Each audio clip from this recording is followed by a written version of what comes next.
Greetings, greetings, greetings. You are now tuned into the vault. Trust Christian, own nothing, control everything. Just want to thank you for tuning in live, listen, replay. Always appreciate everybody that tunes in live, listens in the replay. This is the vault, episode 441. Excuse me, sorry, 451. Trust equals financial relationship business. Definitely excited about doing this episode today. Once again, this is episode 451. Trust equals financial relationship business. Definitely excited about doing this episode once again, and we're definitely going to talk about the workshop that we have coming up here on January 14th. So we're going to go ahead and put that on the screen for you so you can get an idea of what we do at the Vault and having that workshop come up. So we're looking forward to this workshop. This is a family asset protection trust workshop. It's definitely going to be very in depth when it comes to the topics of, the private family trustee training strategy or the private family foundation strategy or the private family banking strategy. So we look forward to working with our families. And it's something we've done for years. You are sitting in a room with once again, trusted people. This is when we talk about the private, that is important. Um, because we are talking about private, not talking about public just only. We're actually talking about private family asset protection trust as well, not just public ones. Um, so this is definitely going to be a great, workshop. And in this episode right here, it's just talking about the fact that, you know, when you get inside a trust, it requires a financial relationship with quite a few people. And, we want to address those things, do our best to address it because it's a lot of points to hit, whether it is the trustees having a relationship with the beneficiaries, whether it is the the trustees having a relationship with the trust.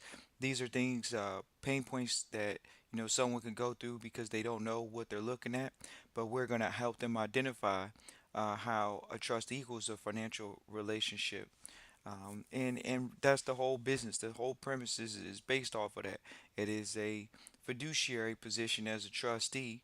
And so we're going to talk about that in this particular episode, because it's something that, when people get into the what they call the trust world, it seems like this is like some elite group of people and it's some special industry.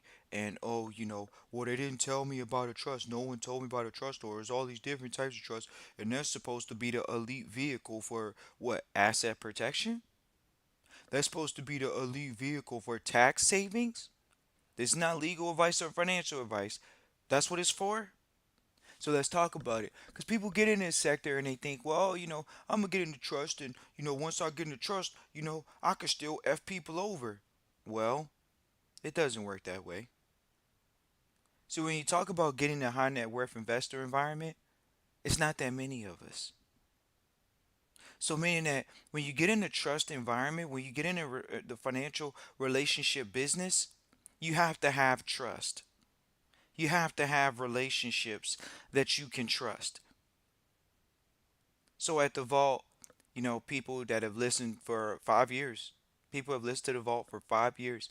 People have listened to the vault and they said, "Oh wow, we've heard relationships come and go, but we've seen the continuous content pumped out for trustee training. We've seen the continuous content, pumped out for, specifics about trusteeship. But what happens, Trust Christian in the vault? What happened to these people that come and go? Will let you know that there was no trust there, or the trust has been broken. There becomes breaches of contract. So we're very aware that trust equals a financial relationship business. Whether you're the trustee, working with other people, hiring out contractors to do work on behalf of the trust, whether the trust has property, whether the trust is hiring a lawyer, trust is hiring an accountant, you have now, as the trustee, have a fiduciary or financial relationship where you're going out and making sure contracts are in place properly of the family estate. This is what we're talking about in the trustee trainings. These are the conversations that we're having because they're very in depth. They need to be tailored to the specific family. It's a relationship. So many people come into the sector of, oh, I just want to get in the vehicle. But once you get in the vehicle, do you continue? Do you go to continuing education programs? It's like one car. Well, yeah, they have one car, but they have a newer model. That's trusteeship. You're continuously educating yourself as a trustee so you can make the vehicle be a new vehicle every year and adapt in the marketplace as an asset manager. What's the relationship? What is the trust relationship to the fiduciaries being educated or not? So many people come and say, oh, I don't have this, oh, I don't have that, or I have this, or I have that. Well, okay, if you don't have this and you don't have that, you got to improve that relationship. You have to strengthen that part of the relationship wheel for the family estate. We sit in rooms all the time where families are not on the same page, or families sit in a room and they have high levels of sarcasm because they're being forced to work together. Because there's a patriarch or a matriarch that's looking for the family to shaping up, create some type of order, create some type of structure for one generation to the next. So you have the children sometimes sitting in the meeting bemoaning it. Then uh, you have senior family members that are frustrated with the lack of consideration or seriousness by the children's parts on actually managing assets from one generation to the next. And not only that, are the children okay, and are they okay with the fact that they may have to go to school and get financially educated, or otherwise, they may have to get specific education in order to even manage the trust? Do they even know that? Are you okay with conveying that as the senior? That there are educational requirements to having a financial relationship business. There are educational requirements. So, are you okay with putting that in the budget? How much money is allocated towards that in the budget? These are conversations, once again, that we have in our family asset protection trust conferences. You got to make it a point to have conversations that focus on the emotional aspect of trusteeship. See, people don't want to talk about the emotional aspect in business, quote unquote, but even in the financial relationship business, there is an emotional aspect to it. And that's something that we talk about at the conferences. Of course, you have to talk about the emotional aspect of a financial relationship business because it's a relationship between more than one person, whether that's between you and an entity or you and other people that you're working with. The relationship comes into what? Communication. That's what we train our trustees and have classes about that, going over, communicating, how to communicate the best, putting in strategies of going over your family values. Is that emotional? Is that financial? Is that going to get us some money, families? No, but this is what we do. We sit down with the families and we say, yes, you want to develop a strategy for values. Now, once again, now is your trustee training like an old car, or are you going to make it updated like a new car and continue your education by getting that education to improve the communication pathways in the family? How do we sit down and say what's our family mission statement? What is the entity's mission statement? What is the family's relationship to communicating with each other? How do we prefer to communicate with each other? Are we technology based or are we paper based? Oh man, I'm gonna. Or this is what people. Oh, I opened up a trust, but I don't know what I'm doing. We used to hear that for years. I opened up a trust, but I don't know what I'm doing. Right. I'm inside of a trust, but I don't know what I'm doing. This is something from some of the senior people that we know. That I got into a trust for a lawyer. I don't really know, but I need some training. Right. Families want to be trained. That's why we're still around. That's why we are successful for years now. That's why we're doing the workshop once again in the conference once again in Miami. Is because what? It's simple. Families want to be trained. There's a high demand for families wanting to have quote unquote experts. We also provide resources. It's so interesting because, we know what we provide at the vault. We provide high level, elite level training. So we actually attended another conference outside of the conference that we have coming up, and we actually got a chance to meet people that we meet at the conference.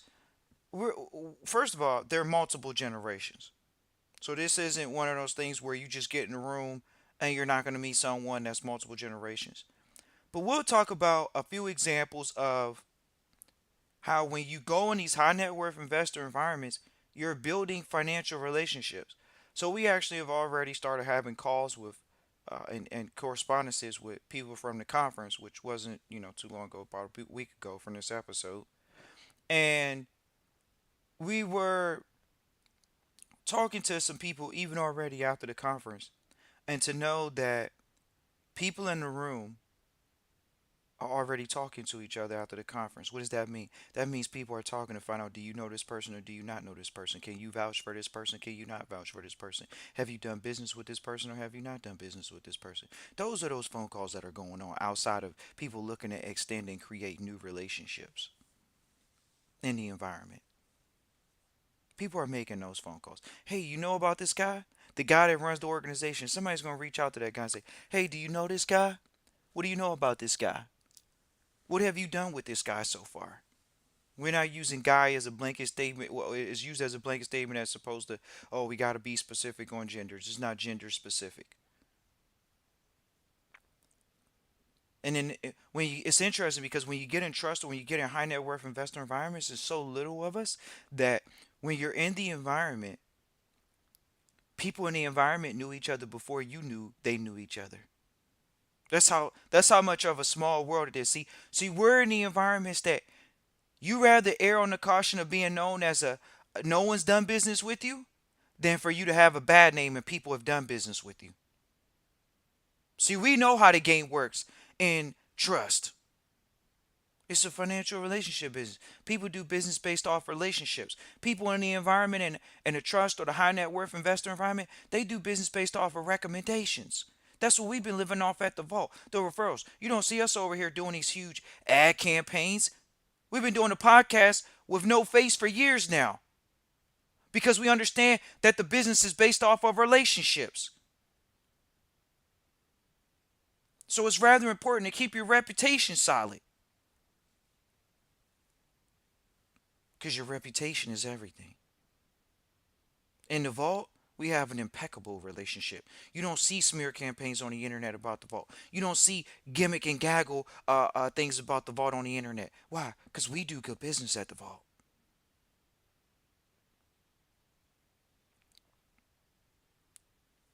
You talk about the relationships at the vault. We're going to talk about what people say about the vault. Oh, the vault's exceptional with many things. But when it comes to the relationships, or they say, trust Christian in the vault, they have great relationships with the right people. Not with the wrong people, with the right people. So if you see Trust Christian in the vault stop doing business with somebody, they're not the right people. They're the wrong people. But this is where we get into emotional connections and relationships again. So the vault makes it very clear when they're doing business with people and when they're not. When they're working with people and when they're not. But it's interesting to see how people have come to the vault, stolen information, and tried to build a trustee training business. We love the competition, ladies and gentlemen. But trust equals a financial relationship business. See, we do this. We live this at the vault. We're in high net worth investor environment conferences. So we don't just host conferences, we go to others' conferences because it's about trust. It's about being able to trust people with money. Not saying, oh, well, if they have money, that they're not good people. See, that's what the wrong people think. But the right people, oh, the right people, they know that it's about relationships, not about the money. Doing good business is rather important nowadays. But we're in the environment now, and we have been for the whole time, that you get people that come into these sectors and they're like crabs in a barrel. Well, we're here to let everybody know the vault is very aware that trust equals a financial relationship business. You're dealing with people's intimate family finances. You're dealing with their assets. You're dealing with their personal relationships. We are very aware of that at the vault. And we do our best to make it a point to do what? To be have integrity throughout the process. Trust equals not just the financial relationship business, it equals the integrity based business. Oh no, it shouldn't have that. Well, there's levels to this. It's called the trust for a reason because you have to trust people. You have to deal with people you trust. Otherwise, you have to stop doing business with them. Otherwise, you have to end their relationship with them on that level. This is why we say people in trust deal with people in trust. We've said this for years, but how does it work? So, okay, we go to a high net worth investor conference. We run into a young lady, third generation wealth. I mean, Olympic athlete, Juris Doctorate, and it's just in trust. You hear that? We gave the rundown already, and they're in trust, and they're in it, and to the elite level of Private Family Foundation, and we look forward to them coming to the workshop. Actually, it's definitely something we look forward to them coming to, and actually getting a chance to speak at as well because this individual once again has capital. They are not just in trust, but they are a financier. That means that they have capital to fund projects as an investor. And so when you say, "Oh man, I'm in trusteeship. I need to find the people that think like me and I want to get around them." Okay, there you go. They're at the conferences. They're at the asset protection trust conferences. They're at the family asset protection trust conferences. That's where they are. So, we like to definitely share with you all, you know, the value that the vault presents. We were sitting in a room recently with another family that's in trust, and this lady, she owns an island and made quite a bit of millions of dollars, and just pretty sure she said she didn't know what she wanted to do with her tech money, so she went and bought an island. And you just think about that, ladies and gentlemen, how opportunities and doors are open to you where you can connect with people like that because you're in the right rooms and you're in the right environments and you're connected to the right people and you're pulling out and extracting the right resources, people that you can verify their credibility. We appreciate everybody for tuning in live, listening, to replay. This is the Default episode 451. Trust equals a financial relationship business. Ladies and gentlemen, we know that some people have been put in a conflict of interest position. A lot of times, a lot of people are in conflict of interest positions, but when you're put in a conflict of interest position, ladies and gentlemen, a lot of times it's a decision that has to be made on whether you're going to continue engaging with a conflict of interest or whether you're going to terminate it. And conflicts of interest, ladies and gentlemen, they bring about nothing but a slow death in business. They bring about a slow pain. And so we work with quite a few trustees that are in a conflict of interest position at times and they have to pivot. And we share this with trustees. But we do want to share with trustees that by being in a conflict of interest position, it's not only a conflict of interest to yourself, it's a conflict of interest to the vault. And by being in a conflict of interest position, it only ends bad. It's never going to end good because it's important to have integrity and stay true to yourself. Now, some people may say, oh, is that about the money? No, that's about the relationships. Trust equals financial relationship business. It's about the relationships. And you think about it, if you can preserve a relationship, you may have a future colleague, investor, referral. You may have a future potential business situation. But how can you preserve that relationship if you're willing to burn the bridge? Well, when you're willing to do that, be prepared for the repercussions. If you're not willing to, you got to be willing to make these hard decisions, ladies and gentlemen, especially when you're in a conflict of interest position. That sometimes comes from different pieces of information. We got some people that have come to the vault recently, share some information with us, and this is literally just copyright infringement, whether y'all know it or not. They say, oh man, the vault, is it really proprietary? Clearly it's proprietary. Why? Because people still have the damn sauce. They still have the sauce. How do you still have the sauce? You can't steal all the sauce because Coke has a proprietary process. They got proprietary ingredients. That's what we got at the vault. We got proprietary information.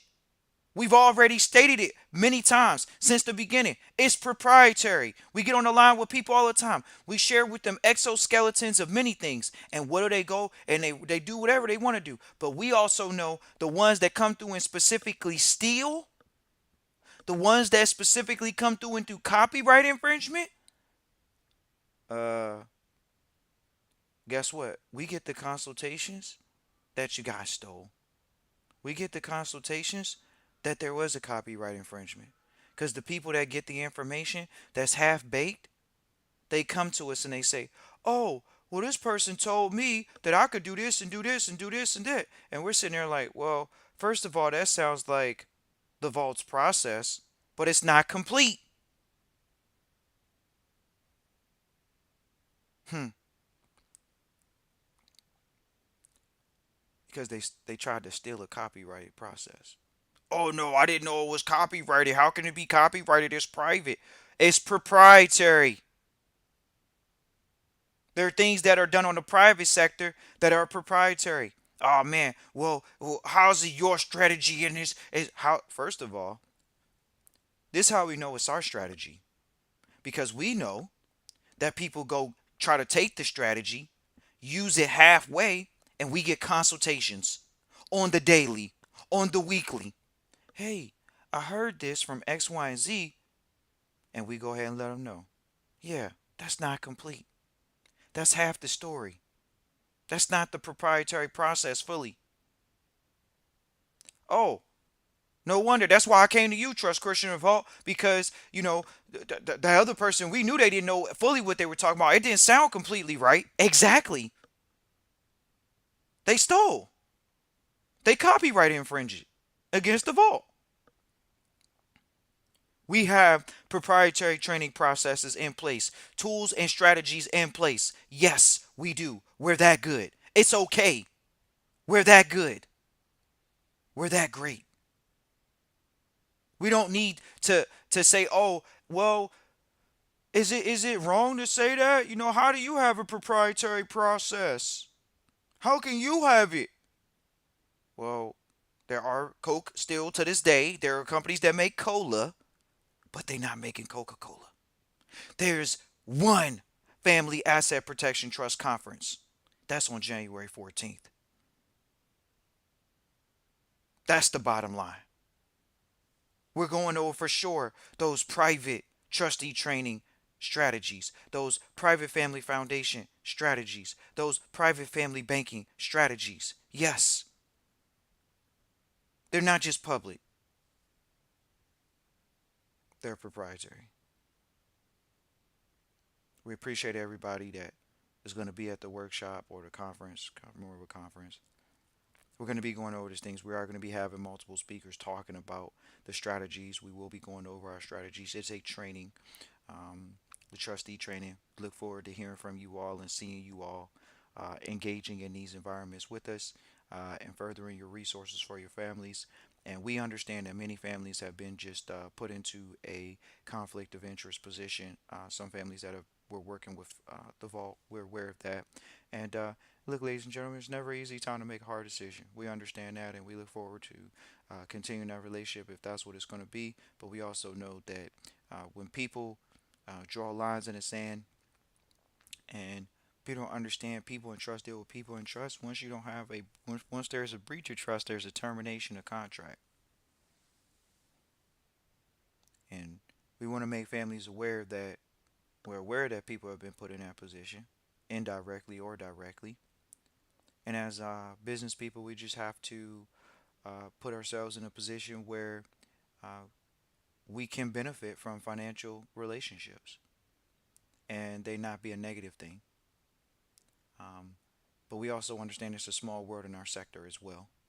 And that's why we're doing the episode to let people know that the relationships are more important than just trying to get people's money and do deals.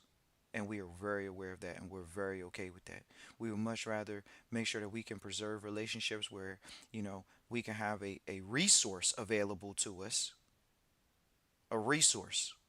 Not just a relationship that's a resource, not just a deal source, not just a capital source, but a resource. And in turn, that means at times we can't burn those relationships. That means we have to act with integrity. We actually can't put on a show for these people. We don't need to put on, we've never put on a show for people at the vault. We've been in high net worth investor environments and we've done our own conferences and we don't need to put on any type of fancy show. We're there to get down to the brass tacks and nails for families because that's what it's all about. It's just working with families, doing our job and going home and being happy and proud about it. And that's something that we can say we've done for years. We work with many families, and that's been the case.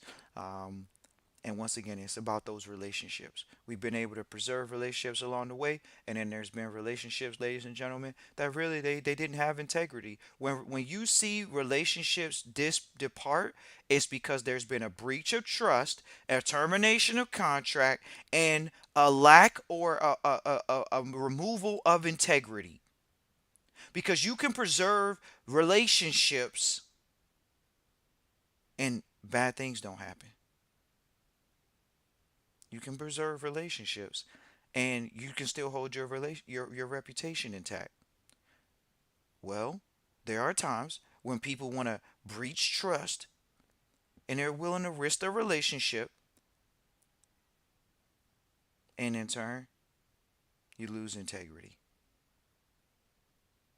That might be a hard pill for some people to swallow because people follow people, they don't follow principles. And that's what we were taught and trained at the vault. We don't follow men, we follow principles. You got to stand on the principles, the principalities of the whole daggone thing. So, yes, we're talking about it. It's about financial relationship, business. People try to say, oh, don't worry about the money, the BS, the money, some BS about the money. If it's going to be a BS about the money, then cool. Just know, ladies and gentlemen, that, hey, you know, it's not going to be an easy thing. You got to focus on the relationships. And that's something that we heard even in the high net worth investor environment. It's funny because we could have this conversation and it's like we want engagement, but we're just gonna share stories sometimes because these are the truth, and it's best to hear the truth unadulterated than hear it with interruptions. So we're sitting in a room with some high net worth investors recently, and all you heard, the elite, the ones that are sitting there telling you from the broader stage, hey, look, we're all in here focused on building relationships. You got people that are worth over $50 million telling you, hey, look, I've been in the high net worth investor environment for over 2 years and I haven't done a deal yet. But what I am able to say is I built relationships. See, that's the difference. Money's okay with the slow long burn. It's about the relationship. You got elite People that got tons of money saying, "Yeah, I'm just in the environment because I know at one point after I built relationships, people are going to feel comfortable with doing this business with me. People are going to feel comfortable with going to dinner with me. They're going to feel comfortable going to lunch with me. They're going to feel comfortable going to do coffee with me. And they know I won't waste their time for 15, 30, or an hour. They know I won't waste their time. They know I'm bringing value to the table." That's what we do at the Vault. That's what we're doing at the Family Asset Protection Trust Conference. That's what we're doing. Appreciate everybody for tuning in live, listen, replay. Look forward to hearing from you all. Christian at trustchristian.com. Once again, it's Christian at trustchristian.com. Peace and joy.